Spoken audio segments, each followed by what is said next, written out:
and we're essentially creating our own makeshift linen press.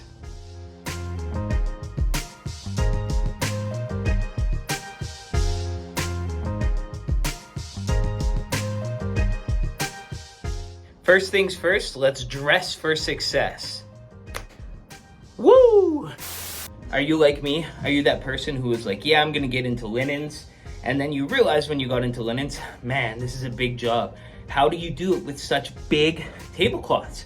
I remember being at home, putting a pole mounted to my roof and steaming linen after linen in my basement. And then I was like, I'm getting a linen roller, that's it. And then I got the linen roller, and then I was like, this thing isn't working. This is terrible, right? And I mean, there's many trials and tribulations that you might go through when you're trying to do laundry, right? You have to think about stain removal. You have to think about, you know, the actual limitations of your press or your steamer. And with the linen roller, there is a definite limitation. It's the size. It's a 33-inch roller. So this is my linen roller here. It's only 33 inches long, which can pose a problem because see these little edge pieces here?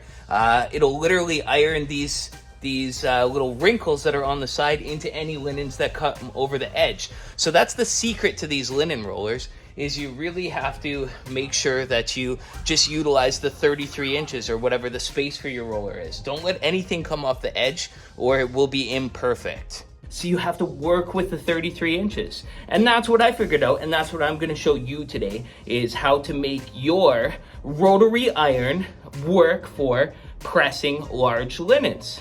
Let's get into it. Whoa.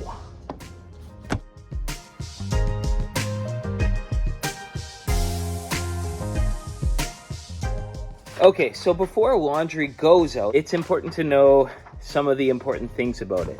So laundry, when it's put in like a sealed Tupperware container or in a bag, can go moldy if people leave food residue, and then all that, it'll grow moldy if air can't get to it, right? So when you're packaging laundry, you actually need mesh bags, and then you need to pack a sheet with your laundry too that says, well, place the linens in the bag so that they can breathe. And then it's like, you know, fail to do so, you'll be charged. So always pack a sheet with your linens. Make sure the sheet says wet and dirty linens will mold if they can't breathe, and full replacement charges will apply. Threaten them if they don't follow the rules, because you will be blowing through linens or spending a lot of extra time trying to get these linen clean when you don't have to. So the more organized you can be, the easier it will be to pull linens.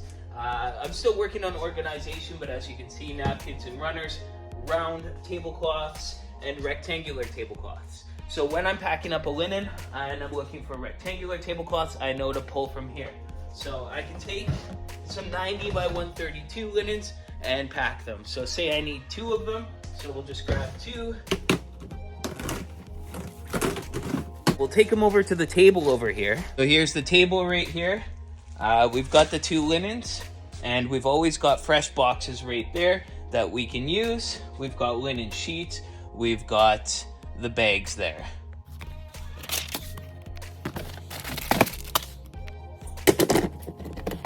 So at this point, we need some packaging tape to go around there.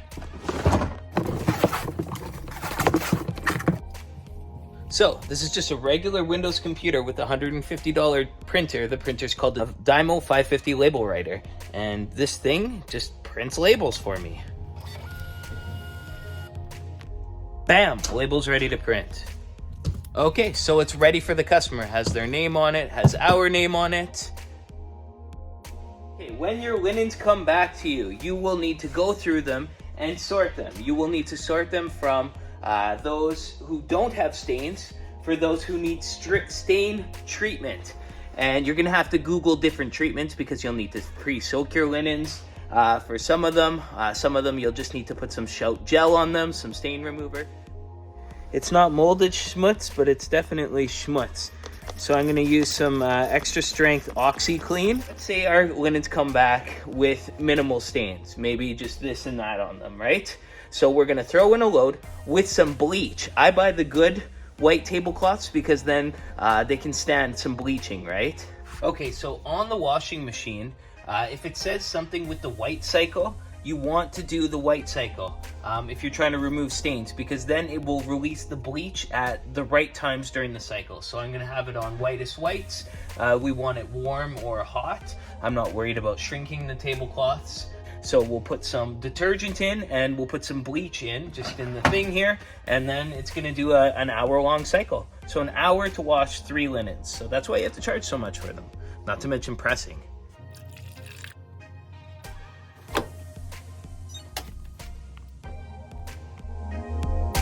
So these laundry bins, I found them on Amazon and they are absolutely awesome. I'm getting more of them. They hold about 10 linens each, which is pretty damn dang good. So honestly, having enough room is the hardest part. I've seen people who fold them using a third arm, fold them standing up. I've tried folding them over our banister upstairs in the office, and none of them work that good. I figured actually just using tables is the best idea for me. So I've got the Lifetime tables, the one that I use from Costco. Those are my plastic 6-foot ones. So all you need is 5 of those. So we're gonna set 5 out here, 4 right here, and then the linen roller, and then 1 after the linen roller. Okay, so we've got the 4 6-foot tables. So that's 12 feet of table this way, 60 inches of table this way. Let's put the linen roller way at the end. Okay, so this is my linen roller right here. It's the Verve 100 SR linen roller. Okay, so the functionality of this roller is pretty simple. You plug it in, preferably not into an extension cord. I had to because the way that I'm using it, it's just too short to reach any of the plugs. So I made sure to use a thicker gauge of cord than is actually even with the unit. So this is a 12 gauge short extension cord. It's only, I think, 25 feet long. And so when you plug it in, it doesn't get hot. So make sure if you're ever plugging a heater or anything into an extension cord, when it's running, you have to feel if it gets hot, and then you'll know that your extension cord can't handle it, and that's how fires get started. So be careful for that. We plug it in, and then we can turn the roller on. So just press on. We'll put it up to max heat, and then we'll put steam continuously on as well. And there's a little pedal here that makes it roll. So when you click it, it goes down, and now it's rolling, right? But we're not gonna be able to reach the pedal, so we're gonna get a weight and we're gonna put it on the pedal so that it continuously rolls. And then there's a handbrake up here, and the handbrake we're gonna use to actually put the linen roller up and down while it's operating. And we're essentially creating our own makeshift linen press for commercial applications. We don't really need to heat this pad up too much. If you're rolling stuff that's thinner, this pad will serve as a great purpose because it will also get hot. But when you're rolling big linens, they're gonna be folded over each other. So you're gonna have to go over every part with the iron. The iron is this bottom part. That's where all the real heat comes from. Okay, so we're gonna need 1 more table for this side here.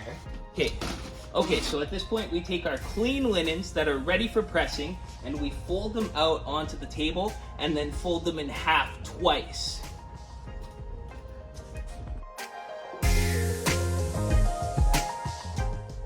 Okay, so see how we've got it folded on itself twice. Now it's the length that it can pass through the linen roller without touching any of these creased sides, and it will roll the bottom portion of this linen. Great, so we need to roll it once this way, flip it around, roll it the other way, and then undo it, fold it back around to the other side, and then 2 more passes. So 4 passes in total.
And that there is one folded 90 by 156 tablecloth. So these are the big ones, 90 inches one way, 156 the other way. They fully drape over a 8-foot folding table.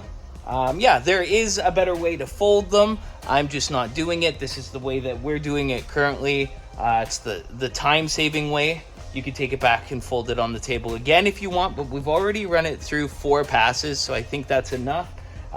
This is it. I hope you enjoyed this video, and I hope if you have one of these linen rollers and you're scratching your head like I was, and you have the space for 5-6 foot tables, give this a try, because this is the method that works for me in our party rental company. Thanks for watching. I hope you enjoyed this video. If you enjoyed this video, you know what to do. Subscribe, press that like button. We'll see you on the next one. And as always, you stay classy.